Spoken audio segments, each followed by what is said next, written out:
Well, thanks so much. We don't have knitting or embroidery or anything, so we're not going to be as good. Anyway, I want to once more thank David and Claire and all the others who put this conference together. It's been incredible. Even the lunch was great. Isn't that great? Well, don't applaud or anything. I mean, seriously. Just sit there and be tired. Okay. Wasn't the lunch great? Yes! What'd you have? What'd you have? Depends if you're at the front of the queue or not. Ah, there you go. There you go. Anyway, thanks so much, and thanks for giving Dan and I this opportunity to talk a little bit about our book coming out in September. And we promise not to take too much of our time so that we can, this has been a very, very long day, and as David said, a lot of great sessions and great papers. So I'll just turn it over to Dan to start a little session off. Okay, yeah, this is short and sweet, hopefully. You'll be pleased to know. So, thanks to the conference for the chance to say a few words about Letters with Smokie, Blindness and More Than Human Relations by Rod Michalko. Round of applause, come on up.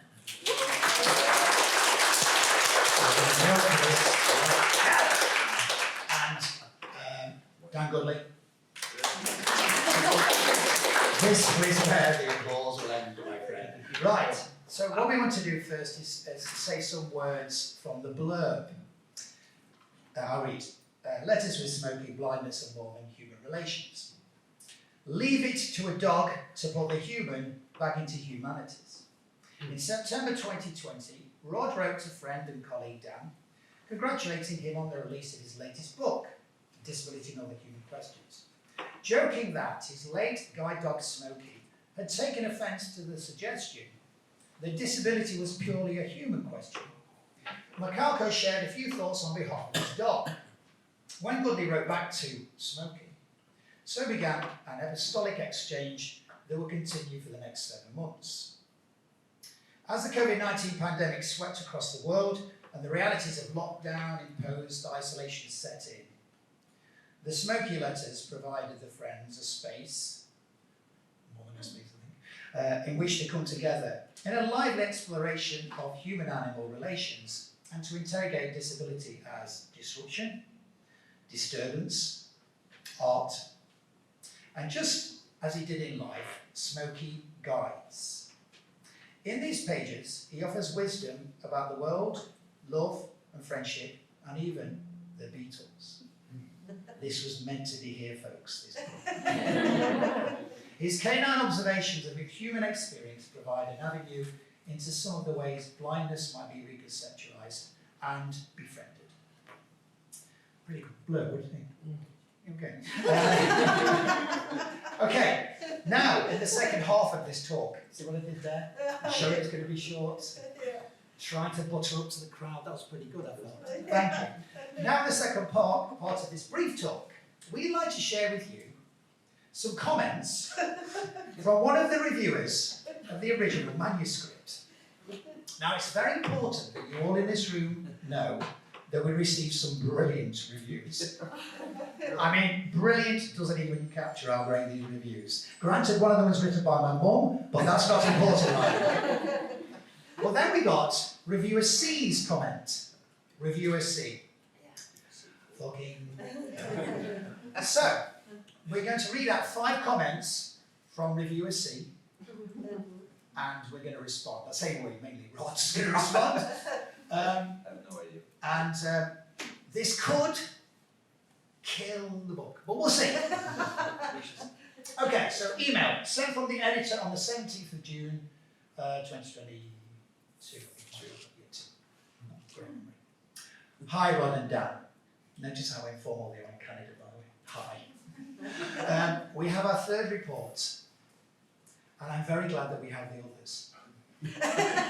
Still, I think Reader C's report is useful in that it points to some areas where the manuscript could be more robust to head off similar criticism after publication.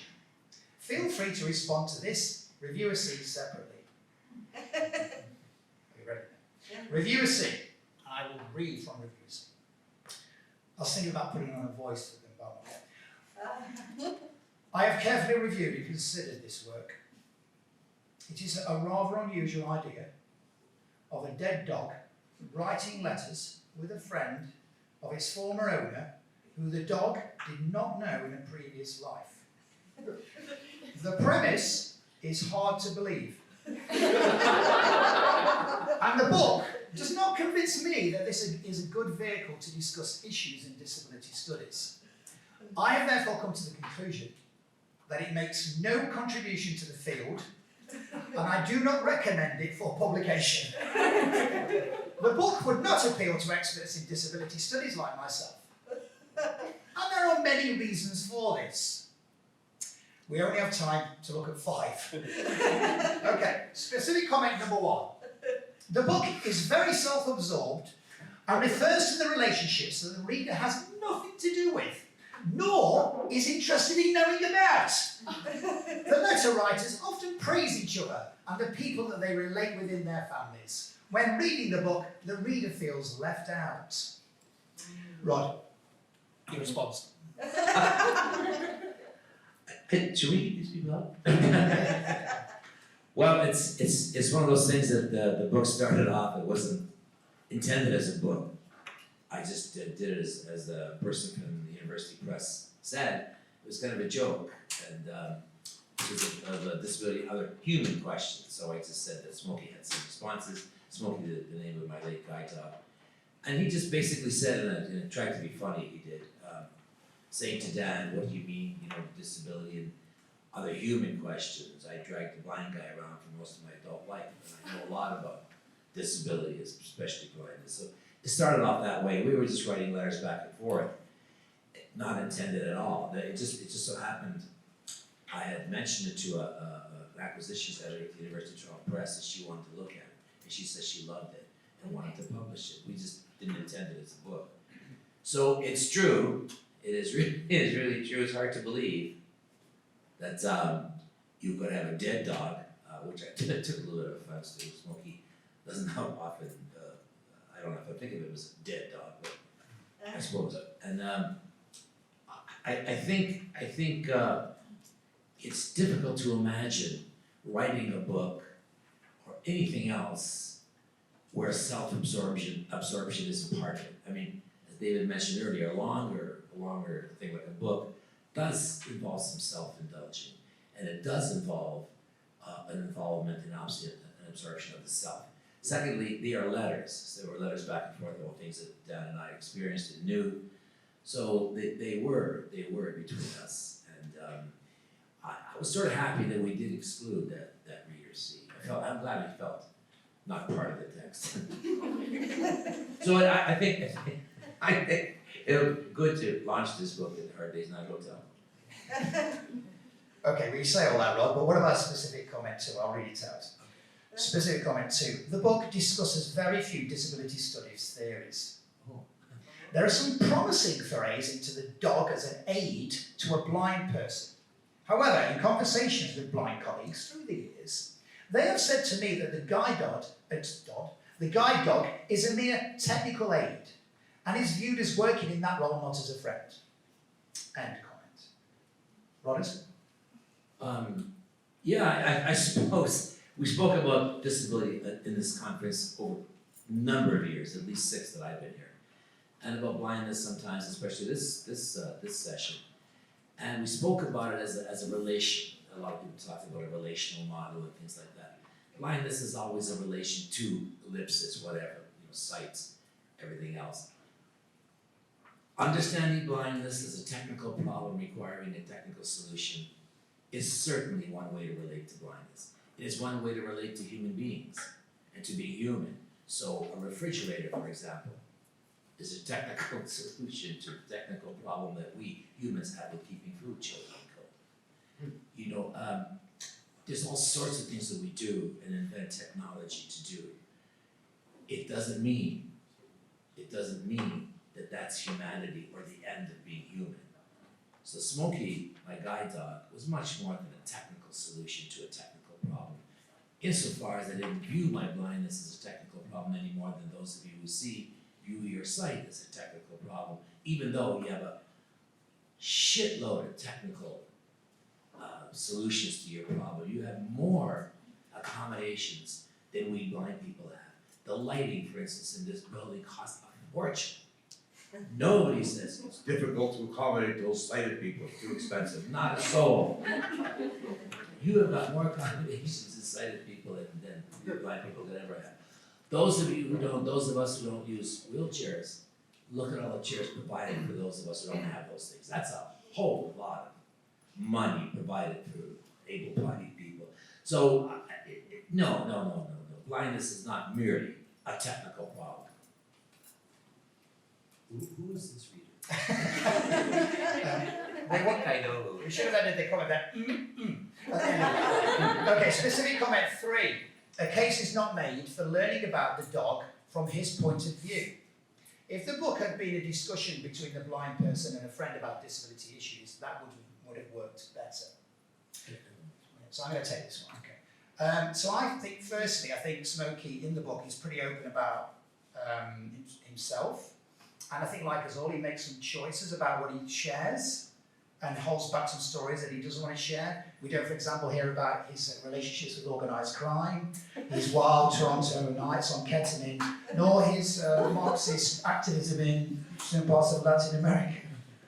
They are all idealisations, people. I think friendship is an interesting one, isn't it? The comment is saying, well, what about, I'd rather you talk about a friend. Well, friendship's an interesting one. True friends love each other. I'm convinced that Smokie and Rod definitely love one another, and they're probably more than friends. And I actually think that the readers could be convinced by this friendship if you want to frame it that way. And also, I think in that comment is something quite interesting. There's all this stuff about post-human disabilities at the moment. But I'd like to challenge the implicit species bias in the comment that kind of suggests an animal can't be a friend. 3 weeks ago, we lost our Florence Siamese cat. I've got to be honest with you, I'm still utterly broken by this. I find myself apologising when I tell people about this. Those people who have companion loves in their life totally get it, right? And I think this question about learning, I think the whole book is about what Rod and Smokie have learned together, or at least some things about what you've learned together. And also, crucially, how you've learned from one another. So, I think we can reject that comment outright. So, agreed? Right. Okay. Specific comment 4. I have to say this is one of my favourites. There is already one book out about the dog and Rod Michalko. I don't think there needs to be another one. Where do you go with the dog? Okay, Rod, does the world need another one? Oh, God. Rod and Smokie too. Yeah, I suppose that's true. It's in some ways you write one book and that's enough. So those of you in the room who've written more than one or are thinking of writing more than one, just stop, okay? One is enough. You can as everybody knows, you can talk about things in I think I just went off here. You can talk about things at a certain historical moment of your life, and then talk about them differently at a later time. And it's always, you always got to develop ideas and such. So I don't know exactly what that meant. There's probably way too much written in disability studies by Rod Michalko. I wouldn't read any of it personally. I never really do. I think also, just to go back to the first comment 2, where the reviewer says that we don't discuss disability studies theory. The book is full of disability studies theory. We make fun of it, we discuss it, we cry about it, laugh about it. There's all kinds of things. We even talk, and I know this is kind of dangerous here, UK, we even talk about the, social model. Yeah, we do. So we talk about all sorts of things, post-human stuff and everything like that. But I think we'll buy it anyway, even if it's the second book. Okay, you would please, sir. This is the final comment. We're going to go give our final response to it. Thank you for perseverance. Okay, the final comment is also a particular favourite of ours. Okay, so I'll read this out. There are in-jokes in this book, such as the argument around who is the best Beatle. I, as a reader, do not feel included here, and I like the Beatles. So we'd like to respond to this one. For those young people in the room, the Beatles were a band in the 1960s that essentially changed popular culture, and not just people who wrote songs that appeared on Glee. So it's important to make that point here, particularly obviously in Liverpool. So I'm going to respond to this, the best Beatle, first, and then I'm going to hand over to Rod, who can give your views, and you can wrap up this thing. Okay, so clearly the best Beatle people is Paul McCartney. Don't think of Paul McCartney now, and what you're all going to do. Paul McCartney was essentially the revolutionary, the creative heartbeat of the Beatles, and John Lennon was a hack. Oh yes, well, see, now you're interested.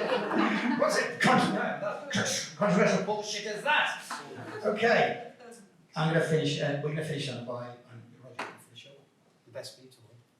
Yeah, I think without John, the Beatles would just have been ills. They wouldn't have been the Beatles. They're just ill. And of course, John was the best Beatle. And here's a heartbreaking thing. Tanya and I are staying at the Hard Day's Night Hotel, and we have a Paul McCartney room. Thanks so much for listening, and I hope everybody really enjoyed this.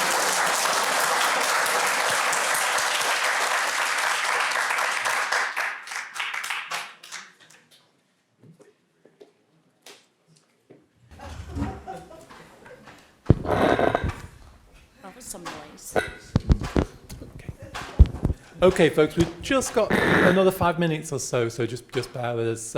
Really, I do want to obviously just say thanks to everyone for coming. It's been a really good event and lots of great papers. And, you know, being as it was only for a day, I wasn't quite sure how well received that would be. So I really appreciate the fact that people have come such a long way. So many people come such a long way to show their support and input to this work that we all find so important still. I was going to just ask if anyone might have any questions for any of our plenaries. And when I say any, I mean from this morning or for now. We'll have to keep this relatively short, but we do have a few minutes to do this. So I just wonder if we've got a roaming mic that we can use. I've got the mic. Yeah, so we might need somebody to sort of walk around with... Yeah, yeah. And then do we have a mic up here still? There's a comment at the back already. Yeah. Okay, so we'll do what we can here. Like I say, it's going to be relatively short, but it would be a shame to miss this opportunity. And if you could say who you are, even if you're famous. I promise my guide dog is more famous today. First of all, thank you so much for the panels today during the conference. This is my first disability studies conference that I come to.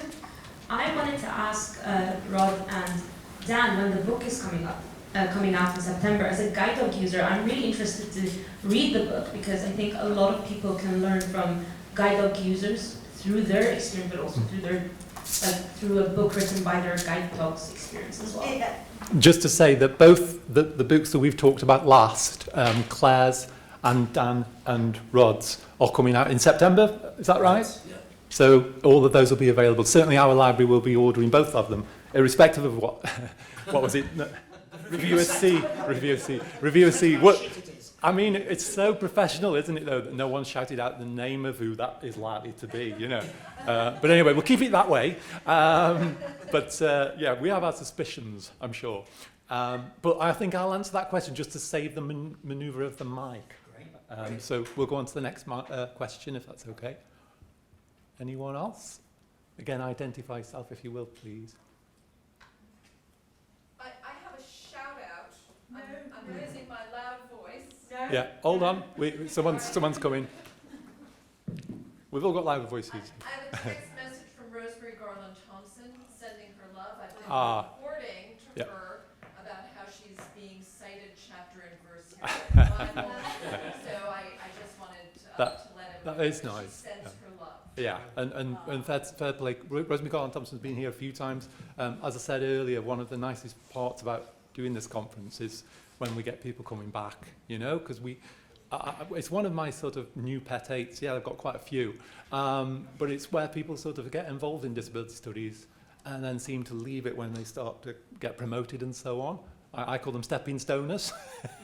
And obviously the people here clearly are not stepping stoners because they keep coming back and they keep submitting to the journal, the book series and everything. It's so good to have sustained work and colleagues who are dedicated to this. So yeah, that was a nice thing to share. Anyone else? Okay, I'm going to draw it in there because... Okay, sorry. It's not a question, it's a comment. I hope you don't mind me disagreeing. The best Beatle is George Harrison. Okay. And I think... well, I seem to be falling in the chair for a moment, so I can only say, has anyone ever heard of, Jackanory or any of these things that were done so well by the drummer? Yes, that was my joke. It didn't really work, did it, that joke? So, sorry. Anyway, I knew I should have stopped earlier. Okay, then, I'm going to stop it there just because it has been a long day for a lot of us, and I know lots of you travelled in. I had to cross the road this morning, that's all. But